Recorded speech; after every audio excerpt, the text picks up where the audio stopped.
intention of this talk today is to concentrate on assertiveness and assertive communication.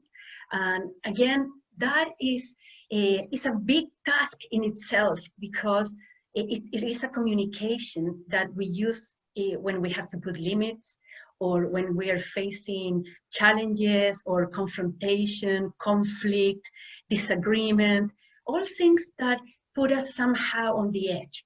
So we are not, even though it's referred to as assertive communication, it's not the traditional communication that we know that, oh, we have to build rapport and be nice and smile, as we're doing now.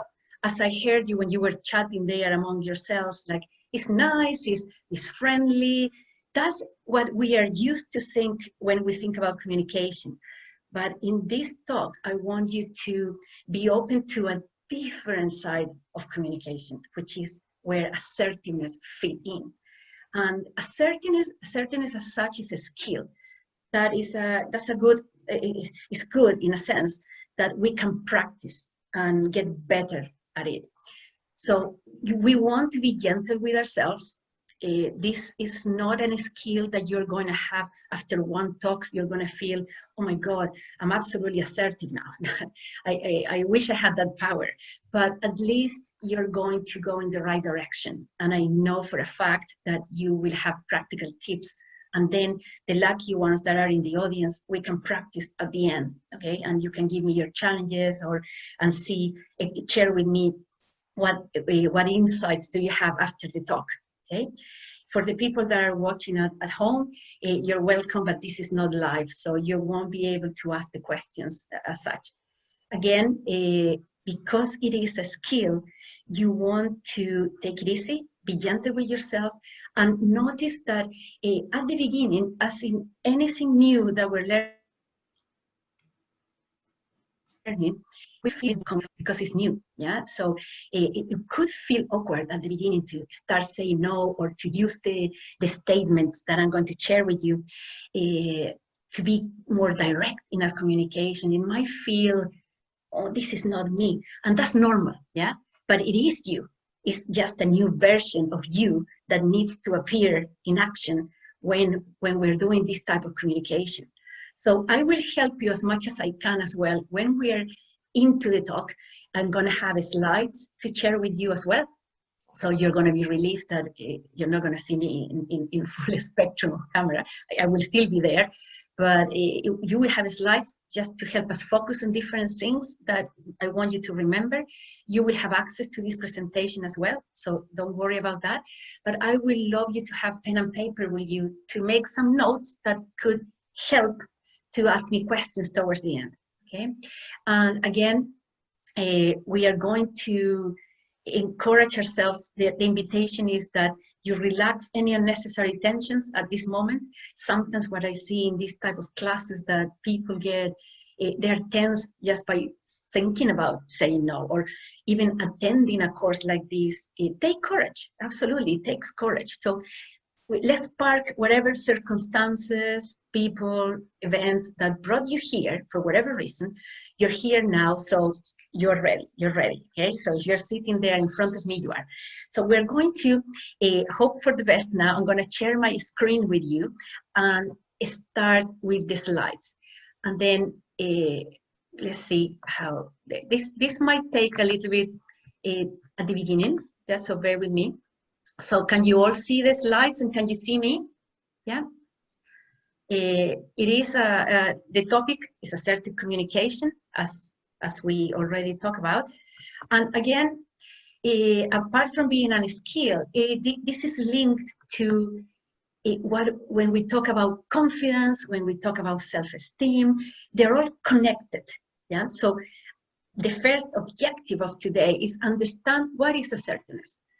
And within that first line there, just to think that when it's a skill that has the power that when we exercise it, naturally it brings up our confidence and it brings our self-esteem up. So if some of you are confused about, okay, what's the difference between confidence or self-esteem, or I thought that we were talking about the same, Not necessarily, okay?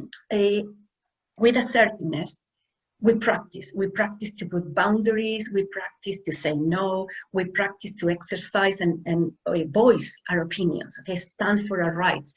It's specific. However, and it's no guarantee that we're going to get what we want. Okay? That's for sure. Life doesn't work that way. However, when we express it, we have more chances to feel a sense of self, that we are true to what we want, true to what we need to happen. So we express it. By expressing it, our identity, our self-worth raises, and then our confidence to do this again and to keep going goes with it. So they are connected. And again, when we recognize in the second point there in the slide, what is and what isn't assertive behavior, it is a relief, because sometimes we wonder, and maybe you're in that position. I certainly was back in the day, when I say, okay, hang on a second, did that really happen to me? Was that behavior really, it's just to have a radar to say, okay, you know what, that was really inappropriate behavior. So to trust that to understand that you can then set a boundary and put a limit to it. It might require practice, and that's why this is a skill and you want to be gentle with yourself. But recognizing what is and what isn't appropriate, it helps. Some of the things are straightforward, yeah, but then others, we tend to have default behaviors that are not going to help in a situation when we need to communicate what we really want or need or wish to happen. So how to communicate assertively, yeah, we're going to practice that as well, because you need to know how to do it. Yeah? It's not all theory in this talk, it's practice as well. And how to say no with conviction, and again, with conviction, because a lot of the time, and this is not gender exclusive, but mostly women come to me with the concern that, oh my God, why is it that when I say no, like people don't listen to me? And most of the time, there's mixed signals there. You're saying no, but there is a wishy-washy no. It's a no that really, for somebody else that is listening to you, that is more assertive or even aggressive, they'll say, oh no, that no doesn't count. It's not with conviction. The signals are all mishappening. So we want to avoid that. Our message has to be direct, simple, straight to the point. Okay? This is not a skill designed for you to talk about paragraphs of information and with flamboyance and creativity. It's nothing to do with that. This side of communication is based on what you see in front of you, what is in front of you, the evidence that you have for that. And it is a skill that allows you to grab that moment, that present moment, and communicate in a firm, direct, but black and white kind of way. Yeah. So that is a relief in itself, because you don't need much words to explain what you want. Yeah. Some people, again, in the classes, they said, okay, so they go around in roundabouts to get what they want. Well, that is not going to help. Because if you think about it, we all have our own storylines and problems and challenges in our head. So when we are communicating, we really need somebody that talks to us directly. Like, what is it that you want? Like, give it to me straight and direct as possible, because then I could have more chances to process what you're asking. If you go in roundabouts, you make it more easy for me to either counteract whatever you're saying and convince you back to do whatever I want instead of what you want to do. And also it is exhausting, yeah? And you might even lose track of what you want. So we're gonna go slide by slide. This is just to give you a flavor of what we will cover today. So have plenty of water. I certainly will be drinking water, because I'm gonna be talking a lot in this part, okay? So bear with me. So the definition. What is it? Okay. You all can read, but it's good to reinforce certain points here that I have in more bold. Okay. Standing up for your own rights. That is absolutely, there's no question that with this type of communication, if we are not sure about what are our rights, or if we don't even believe that we have a chance to voice our opinion, we are already in the back foot. Okay. So it's not that we necessarily are going to be superior or that our rights matter most than the other person, no, but we are equal. We have an equal opportunity to express what is it that is important for us. Okay? So that's why it says there, acknowledging those of other people. Because again, we have to be prepared to listen to what the other request is or what they want. But also having in mind that, yeah, your opinion is valid, my opinion is also valid. Yeah, so it's equal. Equality is important here. And coming across in a respectful, because we respect others, and if we show respect, we can demand respect back. Yeah. Direct, we talk about a little bit about directness, and solution focus. Why? Why solution?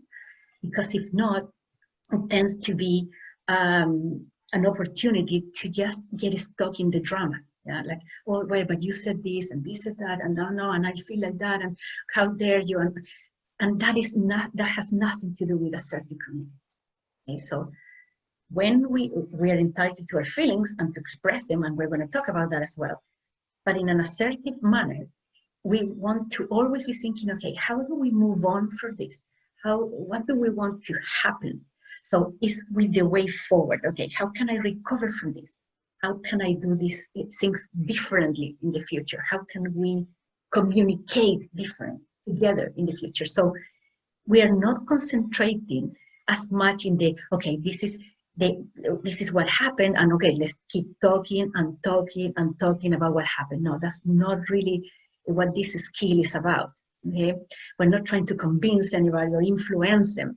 We're stating what is important for us, and then repeat it with perseverance and repetition if that message is not understood or accepted.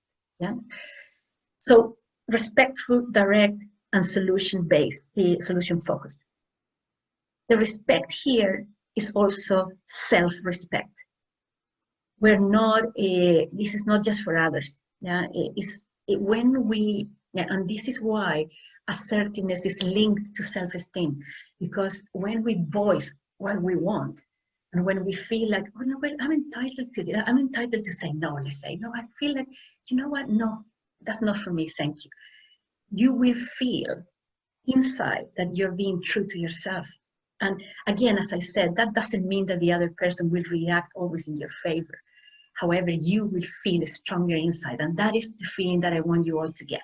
Yeah, that feeling of connection with your internal self, and recover that inner guidance, that inner wisdom that we have, that compass that is self-directed. Not others telling me what to do. It's like, I know what's best for me, and I take ownership of that. So with that in mind, the foundations for assertiveness are based on respect, as we said, self-respect and others' respect.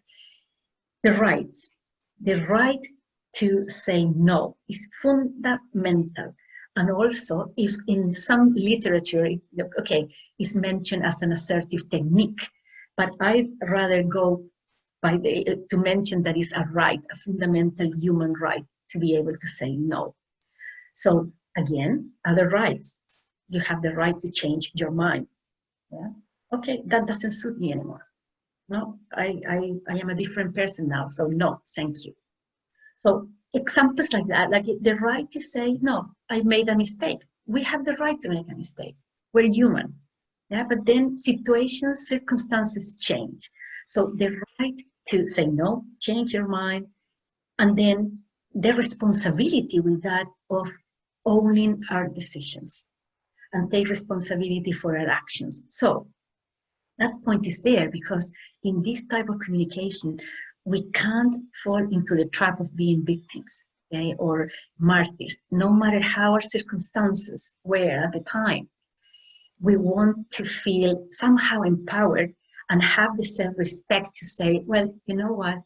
Yeah, that happened, but it's over now. And I can deal with this differently. So the responsibility for our actions and our life is part of this skill, because that will connect you with a more visceral or territorial drive that will help your tone as well to become more strong. So there is three simple words to remember in my experience, people have more challenge to remember that is the right to say no. That comes handy to change their mind. And the responsibility sometimes, it takes courage to realize that we could be falling into a victim trap or a martyr. And in that place, we can't really own our choices because it's always somebody else that will be there to blame. I know if they were more nice to me, I will be different, or if only they do this, I could do this. No, we need to believe and feel that we have a responsibility for our actions and a choice. We are at choice at all times. We can decide not to exercise that right, yeah, but we have the right to choose. So, some of you might be already thinking this, and this is not invented by me. This is words that come up in training in groups, that people feel that they will be selfish, let's say, if they become assertive, okay, or uncaring. Just you can see the list there. So take a few seconds to see if any of these labels apply to your situation. Okay? And again, you can put a little note, or maybe this could inspire some of the questions that you have for me later, because this is fundamental that we park these ideas. Okay, this has nothing to do with assertiveness, because when we are assertive, we behave respectfully towards ourselves and others. So it's nothing selfish about that or uncaring. And there is this misperception as well that by being assertive, somehow you're going to become a pain in the neck, yeah, because you're going to be 24/7 doing this sort of personality transplant now, and all of a sudden you're going to be just absolutely difficult to deal with. No. And in this slide there, I have a little hand pressing a button, a yellow button, because I want you to imagine that you have an imaginary button here in your arm. Okay, it could be in your arm or in your hand, it could be anywhere, in your head if you want. But it's imaginary. So you could be as friendly as we're being now, smiling, full of energy, joy, happy to be around. But then if the opportunity presents that I had to put a limit, then that's when the on button comes in to be assertive. Okay, this is a change of communication. It's a different parameters and terms and conditions, so to speak, that are going to be there to protect me, to set a boundary and to put limits. So these beliefs get in the way of people expressing their assertiveness. Because of course, nobody wants to be selfish or uncaring or not nice. And if that idea is present, it will make it more challenging to set up your rights and own your voice. So let's try to park this as much as we can, and then be open, so we can be open to the form of communication that might seem more direct and more, for some people, blunt or more abrupt. But there are these are direct statements that will help you in situations when you're perhaps too anxious or fearful or nervous or unsettled, that you don't have time to think. So these statements are there to help you start the interaction, or at least buy some time if you need to. So when we are dealing with behaviors, and before I said, you know what, that some behaviors are inappropriate. And that is not what we're talking here. I'm not teaching a class to have inappropriate behavior. So, but it's good to understand as well that we tend, as human beings, we tend to fluctuate between the streams. Yeah? So this is not for other people, this is for us. It's good for self-awareness, it's good to know, okay, where do I go? So most of the people travel between passive or more submissive type of behavior, and they assume a life position that is, you know what, I'm not okay anyway. Probably I'm not right, or I'm wrong somehow, so yeah, do whatever you need to. You decide for me. Or, no, actually, I'm going to go with your agenda. And even my tone, my face, everything is already thinking, and even talking about this make you feel like, you know what, I don't have a choice. So I kind of go down on myself. Passive aggressive, we're going to go back to that in a second. It's a little bit more subtle, that it's a little bit more it's different. But the extreme of passive, if we go back, will be aggressive. Okay? And in aggressive behavior, we all know aggressive behavior. There is a situation there where the life position that I take or that rules my action is like, I am the one, okay, you're not. So you're going to do whatever I want you to do. And it's that tone, it's a more aggression present in it, and pointing fingers and loud and perhaps bad words and put downs, all sorts of things that could be, and not necessarily physical violence, but definitely emotional violence as well. Put down your skills, put down your appearance, put down whatever it is. So if there is an aggressive behavior, most of the time, a passive behavior is there to counteract it. They coexist so far. So by one of them moving to the middle, to this assertive ground, we have more chances of communicating. Yeah? Passive aggressive, it is an indirect form of aggression.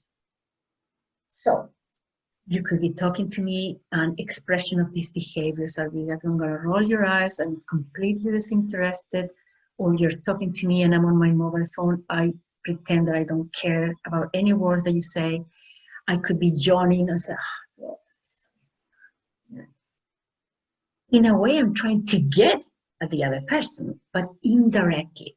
So, of course, aggressive behavior is easy to spot, and if somebody wants to punch you, you have some sort of evidence, and you can take them even to court if you want.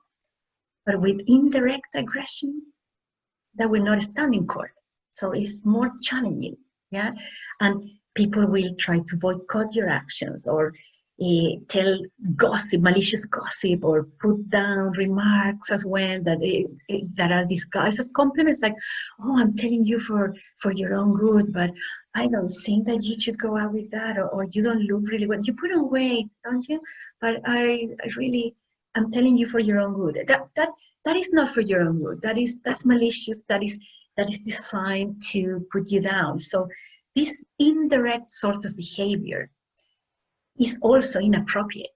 And if we want to really counteract that and interact with people behavior like that, the only chance that we have is to come back to the middle, to our assertive ground, which is going to be, we're going to be talking more specifically about those behaviors.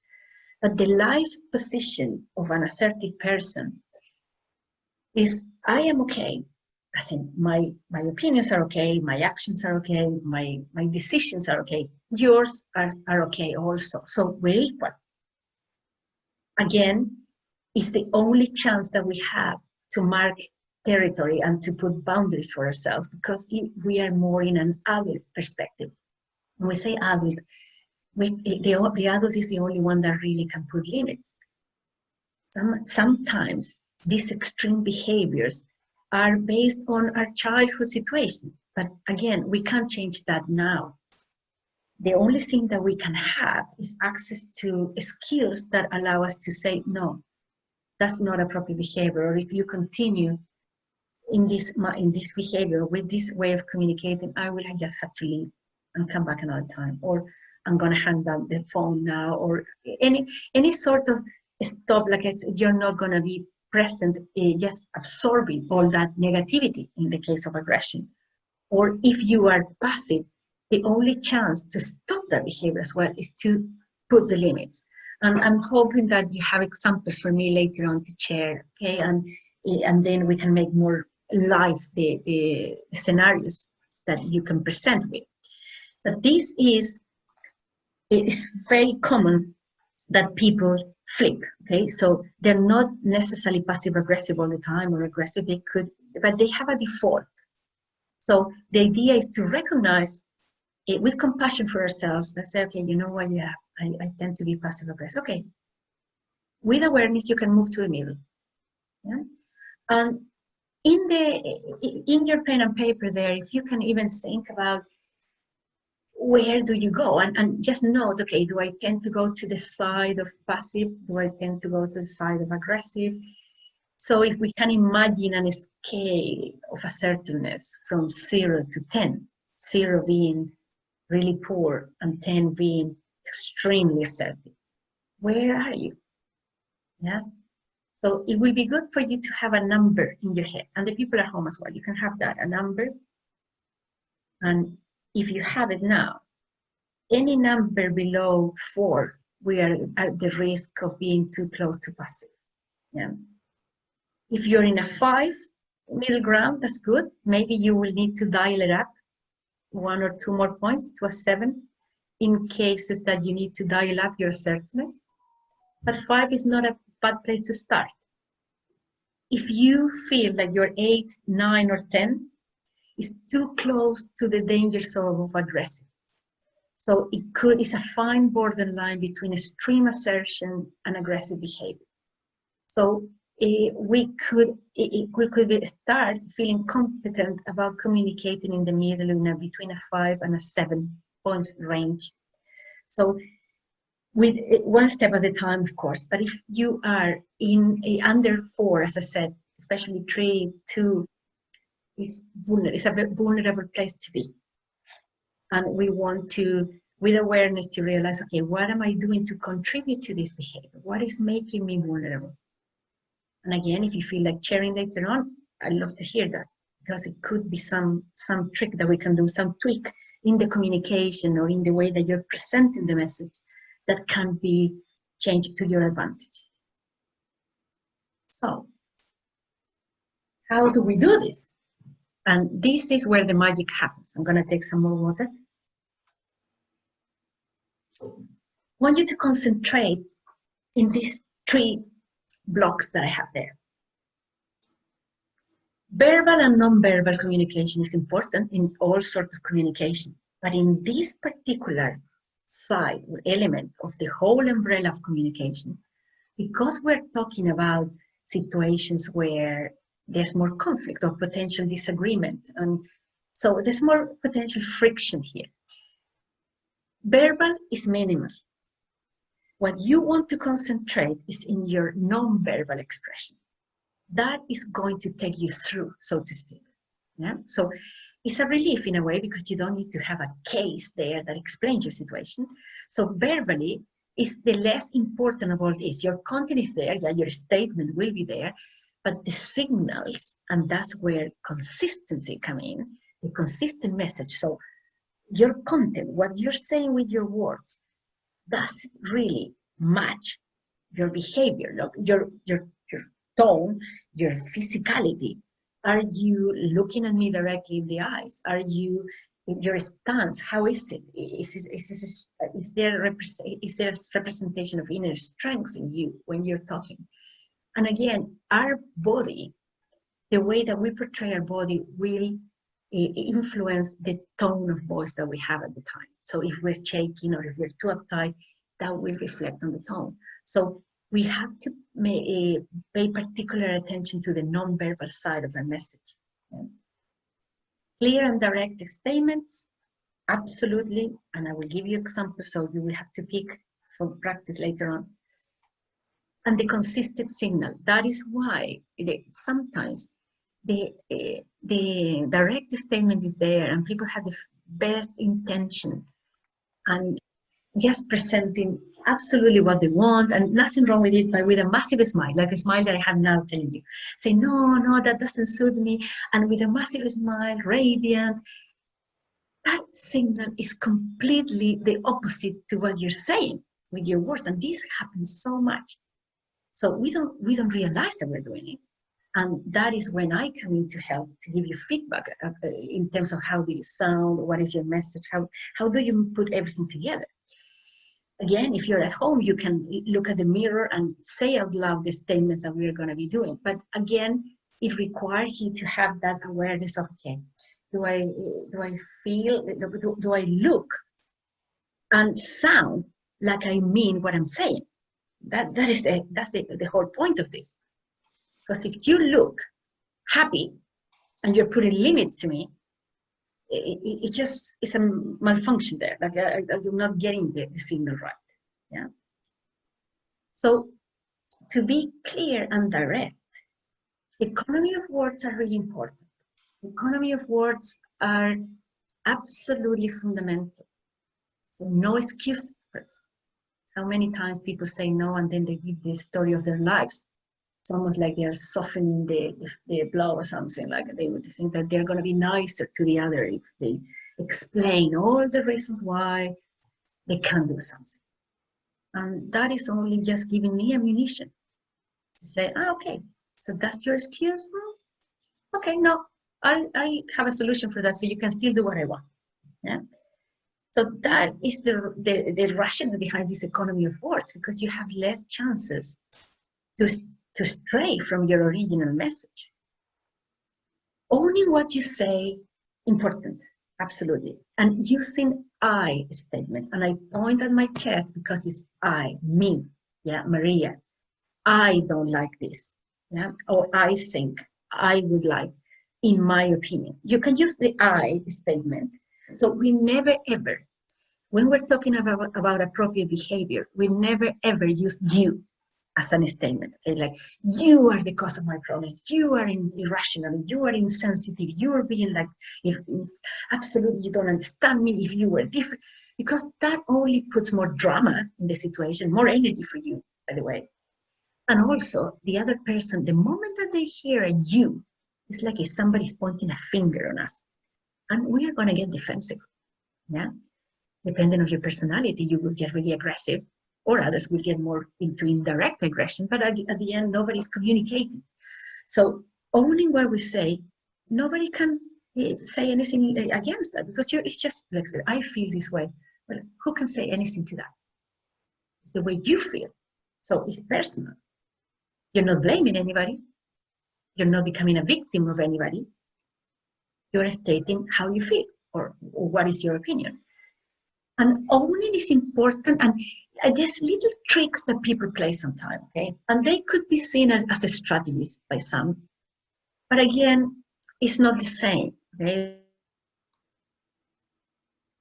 When people say, no, will look at my husband really, my husband will say no, so no. So they're putting kind of this strategy that is somebody else really that is saying the no, that we will love to be really the good, we're still the good, nice person. Yeah, those little white lies could help you to get through, but again, they're not really reinforcing your sense of self. Yeah, so there's power in saying no, I don't like that, or no, not this time, not for me. There is an assertion that contributes to us feeling more empowered, which is important for the goodies that everybody wants, which are confidence, self-esteem, all the good things that come with that. So to talk, we want to talk calmly, firmly, and with respect. We talked about that already. Calm is the key here. If we are too emotional at the time, that's not time to set the tone for assertiveness, okay? It might be better for you to retreat, compose yourself, and then go back. Not wait for a year to go back to the person, okay? Because this is what happens sometimes, that we say, listen, last year you told me that, and I feel like that's drama. So what I'm suggesting here is that if we are too overly, in an overly expression of our emotions, that's not going to serve us. Yeah, we could cry, we could feel more hurt if the other person doesn't respond to that.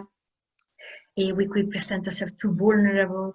So we want to come back to as much as possible to our center, and from there speak our truth. Yeah. So again, think of this skill as the more black and white part that I was saying before.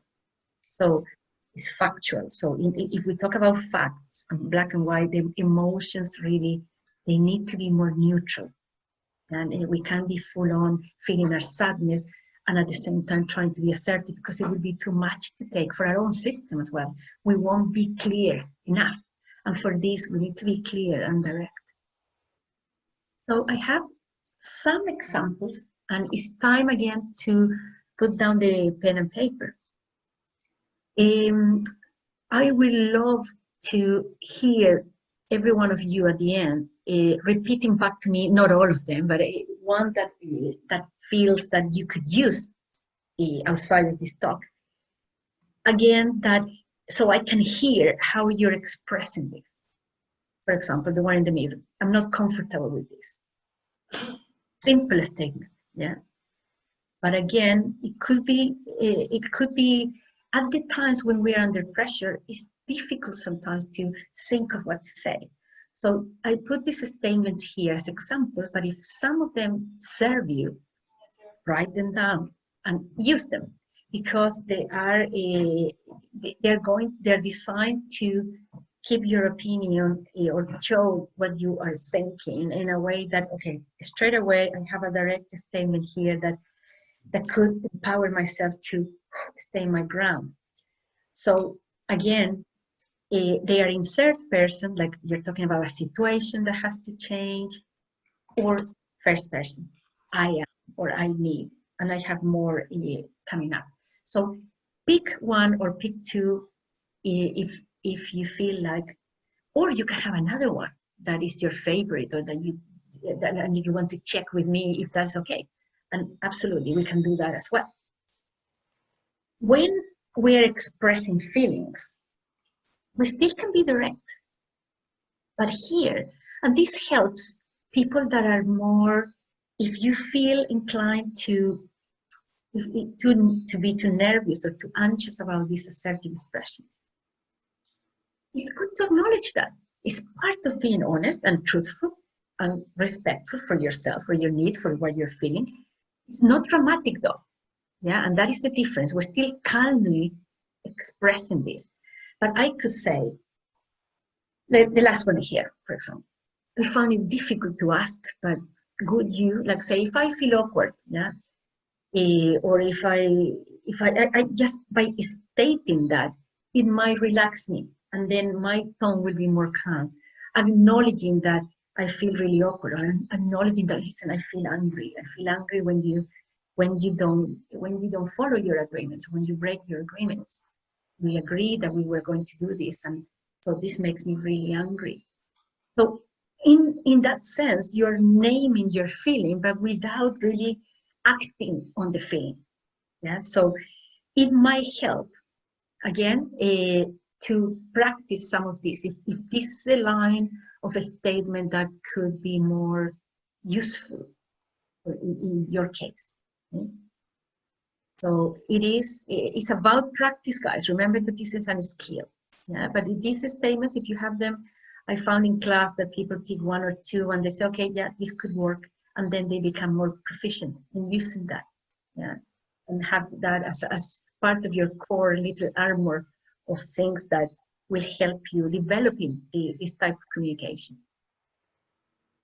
Okay, so I'm gonna go back to the other slide in a second, but the no part, again, saying no to set limits, will still require of a clear statement, because you need to refuse the situation or the request, but with directness. So again, it could be, no, this arrangement doesn't suit me, or I'm not comfortable with this. I need more time. It's okay to buy yourself time if you need. You don't need to make the decision there and then. I always say that if somebody wants a quick decision from me, well, the answer is no. Yeah, simple. No, I need more time to think about this. You're entitled to make a well-informed decision for yourself. So again, for some people, it could be easy to even acknowledge how they feel. So that's one there. I feel guilty about having to say no to you because blah, blah, blah. But, and the but is highlighted there, I must refuse. Yeah, so you're still stating, that is really important. You're still saying no. But it might help you to say, listen, I feel guilty because you're so kind, but the answer is no. Yeah. It's amazing how a tiny little word can put so much limits. And again, it's a no that is not dramatic. Yeah, it's no, how dare you? No, it's not that pitch. It's firm, it's clear, it's a tone that it comes from an instinctual drive to mark a territory that say, no, this is self-preservation, no. Yeah, and that is you don't need to accompany that with a hand unless the situation is getting physical. Okay, they say, no, stay away. But that's the word no will do that. Say, no, this is enough. No, that's not going to happen. So it's a basic right. And if we are in tune, okay, with our inner guidance, before we even open our mouth, if somebody asks a request from us that doesn't sit well, we're going to feel it. It's going to be an inner radar, okay? So, give you an example. And sometimes I get requests for work or projects, and I say, I'm so in tune with this inner guidance, and if it feels right, it will somehow land here. If it feels wrong, it's almost like the face, without me doing it, this is unconscious, but I'm very attuned to it. It's almost like, oh, and so I know the signals that my body is giving me for an internal kind of yes or no. Of course, being human, you can choose to follow that guidance or reject it. And what happens when we reject it? We all know the circumstances of saying a half-hearted yes, or then saying boycott ourselves and absolutely put ourselves down because we did what we didn't want to. So again, it's really important to follow that as much as possible. And it's okay. It's okay if some of you feel, you know what, I have lost complete connection with my body intelligence or my inner wisdom, and that's okay, because I was there at some point, okay? So I can completely understand. And still, there is a daily challenge to remember this, to have the body awareness. The body is the only thing that we have here and now in the present. But there is an internal compass there that if we pay attention, it has already the answer for us. We don't need to do much. We just need to open our mouths and say no. Yeah? But it is inside already a feeling. Remember that good feels good, bad feels bad. Okay? That's a very simple premise. But we tend to ignore the simplicity and the truth of that. So to set limits, this little word is a friend. And to say with clarity and conviction, that's the skill. Because you want to empower yourself. And start with the small no's. Like, okay, somebody asks you, you want an ice cream, and you say no.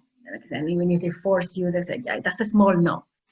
So we're not going to test all this in a massive life event because it might put too much pressure for you. But getting used to even say out loud the word no, no, no, no, no, like in different scales, different tones. So it gets familiar, yeah, and then you can accompany that with your hand gestures. Always direct eye contact, which is required for assertive communication. Okay, we are standing our ground. We're present. We're not avoiding. Now we're not looking up or down. We're looking at the situation in front of us, hands on, firmly, clearly. So one of the things, and then we're going to start with the live interaction, guys. So thank you so far for all your attention. So bear with me with one more slide, which I think is important to close with this. It is okay to set limits, but when you say no, you are refusing the request, not the person. So many times people saying that, oh my God, they will think that I don't love them, or I don't care for them, or no, their needs are really important, so I'm gonna just say yes this time. All those thoughts really are distorted. When we say no, we are only refusing a request. The person can still be there, but the request that is there for us to fulfill doesn't suit us anymore.